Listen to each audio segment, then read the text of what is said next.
நீங்கள் பார்த்துக் கொண்டிருப்பது தமிழ்நாடு முக்கிய செய்திகள்.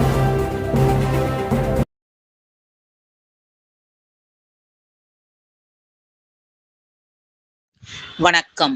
திருவள்ளூர் அருகே நேரடி நெல் கொள்முதல் நிலையத்தில் நெல்களை எடுக்க கோரி விவசாயிகள் மாவட்ட ஆட்சியர் அலுவலகத்தில் மனு அளித்தனர். திருவள்ளூர் அடுத்த ஏரையூர், மென்னவேடு, ராஜபாளையம், சோமதேவன்பட்டு, ஒதப்பை, கொரக்கதண்டலம், மொய்யூர் ஆகிய 10க்கும் மேற்பட்ட கிராமங்களில் 100க்கும் மேற்பட்ட விவசாயிகள் 500 ஹெக்டேர் பரப்பளவில் நவரை பருவம் நெற்பயிர் விவசாயம் செய்து அறுவடை செய்துள்ளனர்.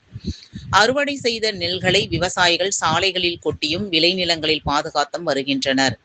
அத்தகைய விவசாயிகளுக்காக மென்னவேடு பகுதியில் அரசு நேரடி நெல் கொள்முதல் நிலையம் திறந்துள்ளது. நெல் கொள்முதல் நிலையம் திறந்து சில விவசாயிகள் நெல்களை மட்டும் பெற்று இலக்கு முடிந்து விட்டதாக சொல்லி மூடியதாக கூறப்படுகிறது.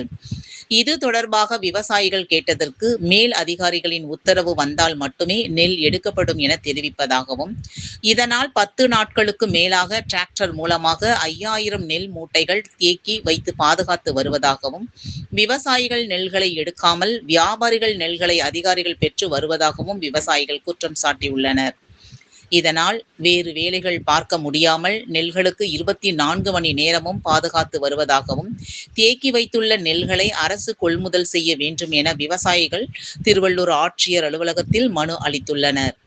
பேட்டி வாசுதேவன், விவசாயி.